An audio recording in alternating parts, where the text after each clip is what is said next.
ce qu'on ne vous a pas dit sur le clan Bongo, Ouais. sur la famille Bongo.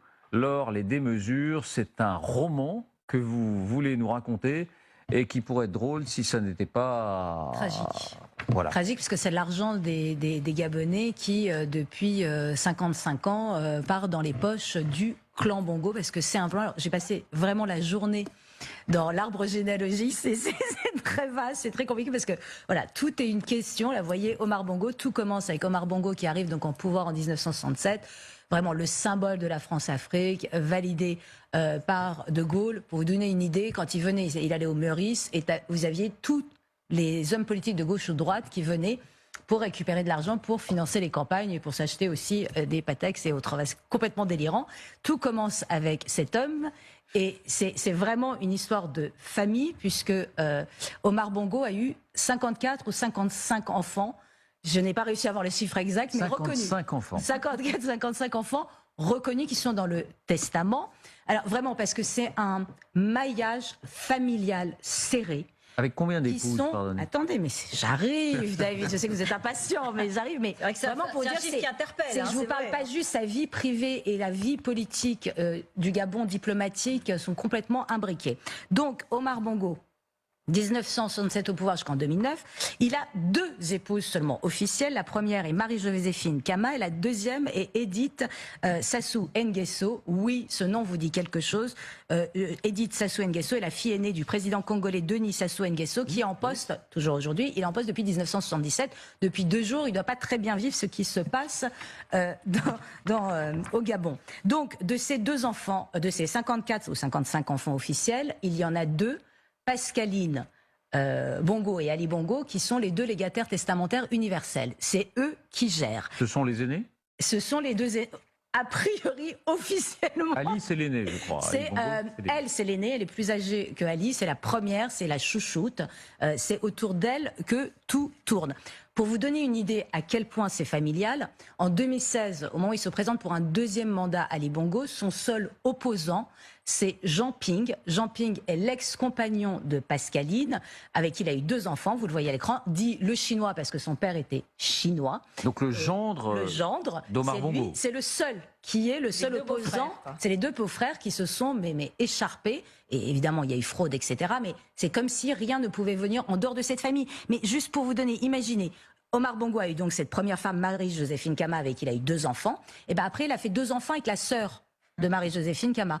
Et autre chose, le père d'une de ses maîtresses, à Omar Bongo, a épousé une des filles d'Omar Bongo, Flore Bongo, qui a été secrétaire générale de la présidence pendant des années. Vous voyez l'idée? Donc en même temps, beau-frère et beau-fils, etc. C'est assez... Donc, personne, et Omar Bongo a systématiquement fait des enfants avec les sœurs ou les filles de ses ministres.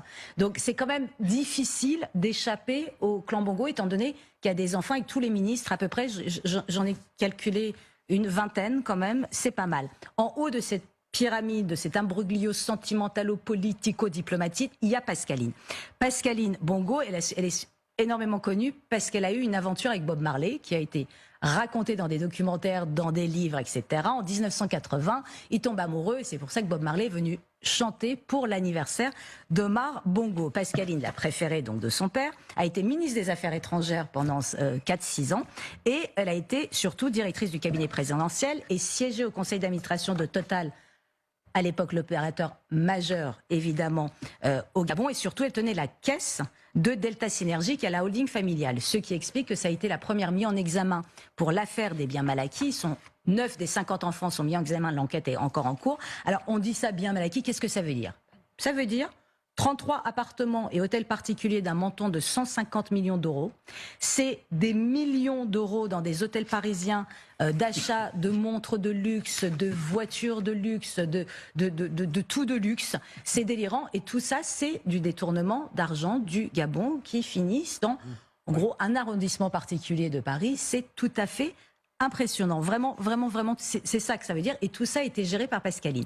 Ce qui se passe, c'est que Pascaline, à l'arrivée de son demi-frère Ali Bongo au pouvoir, elle est mise de côté. Elle pensait redevenir ministre des Affaires étrangères puisque c'est elle qui résonne dans la famille de Los Angeles à Paris, en passant par le Cap, etc. Elle est très mondaine, très présente, etc. Non, son frère l'exile. Donc elle part exil sympathique, elle part à Los Angeles dans l'une de ses propriétés. Pour vous donner une idée de combien elle s'est ennuyée, et ben pour une soirée Star Wars, elle se fait livrer 3647 $ de crème glacée.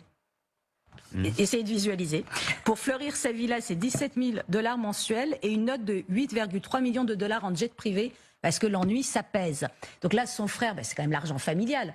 Donc ils l'ont fait revenir au Gabon où tout d'un coup, elle s'est un peu mise en religion. Donc Parce maintenant, elle porte des robes blancs. Bah oui. Oui. Et puis c'est elle, la mandataire, donc c'est les légataires, donc elle dépensait tout l'argent. Donc quand je vous raconte tout ça, il n'est pas étonnant que le général Brice Oligui Nguema, de 48 ans, qui a fait le putsch, qui aujourd'hui est le président de la transition, il n'est pas étonnant de découvrir, on l'a découvert cette nuit, enfin, puisqu'on a sorti sa biographie, cet homme que vous voyez, c'est le neveu et le dernier aide de temps de Omar Bongo.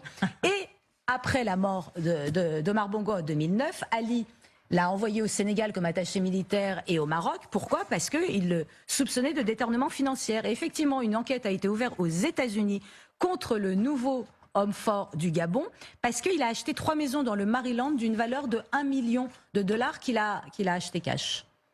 Donc on en sort comment pas. vous dire? On en sort C'est pas. compliqué quand vous avez 54 enfants. Un bongo que tous peut ces en gens, cacher un autre. un bongo peut en cacher un Hydre, autre. bien Et c'est sûr. vraiment une hydre. C'est-à-dire que là, quand on disait, on sentait la révolution de Palais, c'est que cet homme vient du clan Bongo. Il en a profité puisqu'il a quand même réussi à acheter 3 maisons et d'autres détournements d'argent. Il est revenu en Eudore de Saintet en 2019 après l'AVC de Ali Bongo qui avait besoin d'un homme de confiance et pourquoi pas un cousin germain quand même, c'est quand même toujours utile. Mais où que j'ai pu regarder, il n'y a pas un poste depuis 55 ans qui a été occupé au Gabon par une autre personne que quelqu'un lié à Omar Bongo Et qui L'avenir n'est pas écrit. Soyons non, optimistes. mais effectivement, au Congo voisin, étant donné qu'il y a aussi énormément d'enfants de Omar Bongo, ils doivent beaucoup trembler puisque tout ça est évidemment lié